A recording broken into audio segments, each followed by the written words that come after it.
Gjuafyese dhe nënçmuese ndaj gazetarëve prej drejtuesve të Partisë Demokratike si Flamur Noka dhe Edi Paloka nxiti armiqësi dhe krijoi pasiguri që kulmuan me agresionin verbal dhe fizik gjatë protestës së 16 majit. Shoqata rajonale e gazetarëve, rrjeti Save Journalist, thotë se gazetarët u përballën edhe me friksimin nga turma, e frymëzuar nga sjellja e politikanëve të nivelit të lartë me abuzim verbal, kërcënim dhe sulme fizike të ndodhura pas zgjedhjeve të përgjithshme të 11 maj 2025. Raportimin për ngjarjet e rënda Save Journalist e nis me momentin kur sekretari i përgjithshëm i PD-s Flamur Noka ju përgjigj me një shprehje vulgare një pyetje legjitime nga gazetarja e Report TV Esion Akonomi, duke drejtuar fyerjen ndaj medias ku ajo punon.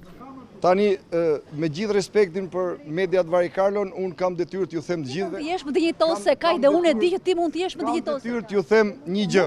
Më 14 maj, thot Save Journalist, ngjarja u përsërit, kur Noka u pyet nga gazetarët jashtë celisë së PD-s në lidhje me humbjen elektorale të partisë. Ai përdori sërish një gjuhë ofenduese ndaj gazetares tjetër të Report Televizion Daniela Maloku. Media jote është Varja. Çfarë është media ime? Po pse? Media ime ju e ka fajin që keni humbur zgjedhjet?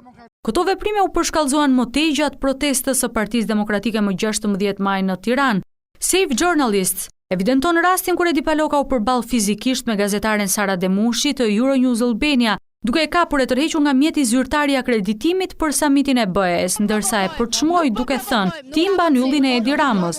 Në fakt, thekson rrjeti i gazetarëve, karta ishte një akreditim zyrtar për mbulimin e samitit të Komunitetit Politik Evropian.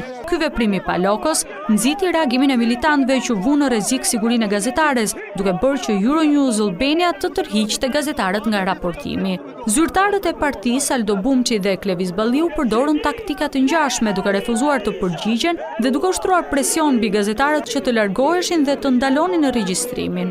Edhe në protest nuk mund të mungonte Flamur Noka, i cili sërish me gazetaren Daniela Maloku tentoi të njëjtin intimidim, ndërsa në përplasje u përfshin edhe disa media të tjera. Si do të jetë skenari, zoti Noka?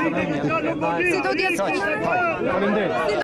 Gazetarët të tjerë u penguan, përfshirë Arestina Skënderin dhe Anesti Bajram Memajn të A2 CNN, Daniela Maloku në Report TV, Esido Barkajn e Vision Plus TV dhe Besar Bajraktarajn të Klan TV, si dhe ekipet e tyre. Protestuesit u filmuan duke bllokuar kamerat, duke i fyer dhe duke rrethuar fizikisht ekipet mediatike.